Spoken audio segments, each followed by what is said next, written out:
প্রেমের সমাধি ভুলে প্রেমে জড়াইয়া মোরা মায়ের খায় বন্ধুরা। আমার বন্ধু প্রেমে পড়েছে, এই জন্য মেয়ের বাবা তাকে ধরে কিছুদিন মেরেছিল অন্ধকার ঘরের মধ্যে।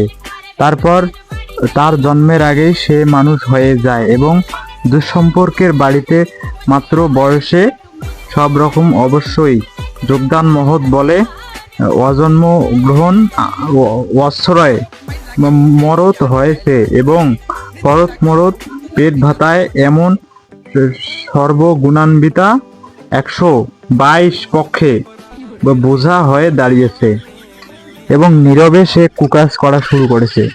তারপর মিনু শুধু বোঝা নয়, ঈষৎ কালা এবং বয়রা এবং কানে শুনতে পায় না, চোখে দেখতে পায় না, হাঁটতে পারে না, বসতে পারে না, শুধু গালি দিতে পারে এবং তার হাতগুলো একটু চওড়া ছিল, তাই সে সবাইকে চর মারে এবং থাপ্পড় মারে, বিশেষ করে যারা যারা তাকে যারা তাকে দিত এবং বোভা কালা এবং ডাকতো এবং চেঁচিয়ে তাদেরকে শোনার মতো টের পায় না তারা এবং সবাই বুঝতে পারে না যে এভাবে তাকে ডাকে। সে জিনিস বুঝতে পারে এবং মনে মনে সৃষ্টি করে সাধারণ বুদ্ধিতে যার মনে হয় মিনু একটি জগতে বসবাস করে, আকাশের জগৎ। সে আকাশের চাঁদের মধ্যে থাকে এবং তারার মধ্যে বসবাস করে। তারপর সে মেঘের মধ্যে হেঁটে বেড়ায় এবং সপ্তম আসমানে গিয়ে সেখানে দৌড়াদৌড়ি করে এবং ছোটাছুটি করে। মিনু একদিন বন ফুলে হঠাৎ করে ধপাস করে পড়ে যায় আকাশ থেকে। তারপর মানুষ ভাবে এটা কে কেন পড়লো এখান থেকে, হয়তো ভিন গ্রহের কোনো প্রাণী হতে পারে। মানুষ তাকে উঠে আবার কয়েকটা আছাড় মারে এবং সে আব্বা আব্বা বলে, চিল্লায় এবং আমি দৌড়ে যাই, গিয়ে শুনিয়ে দেই যে হ্যাঁ মা আমি এখানে, আমি চলে এসেছি। তারপর গিয়ে দেখি একটা ভিন গ্রহের মেয়ে তাকে আশ্রয় দিয়েছে এবং সে আশ্রয় নিয়েছে। তারপর তাকে ঘরে নিয়ে গেছে। পরে আমি ঘর থেকে বের করে এনে জঙ্গলে ফেলে দেই। তারপর মিনু জঙ্গলে পড়ে ওয়া ওয়া করে কান্না করতে থাকে। আমরা কয়েকজন সাংবাদিক গেলাম এবং গিয়ে তার একটা নিউজ ভিডিও তৈরি করি এবং সেখান থেকে কিছু ডলার কামিয়ে তারপরে আমরা বাড়িতে চলে আসি এবং কিছু শিক্ষা গ্রহণ করি যে আমরা এভাবে ডলার কামানোর বুদ্ধি বের করতে পারি। সো তারপর সে একটু বাথরুমে যায়, একটু তখন সে সেখানে উল্টে পড়েছিল। তারপর সে বেরিয়ে আসে, ভাগ্য ভালো ভিতরে ঢুকে যায়নি।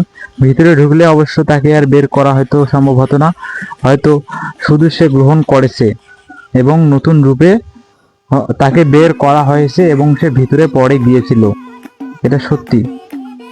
তো আমরা এবারে চন্দ্র ভোরের খবর জানবো। সে ঘুম থেকে ভোরে ওঠে এবং সকালে ঘুমিয়ে যায়। তারপর সে ভোর 10টায় ওঠে এবং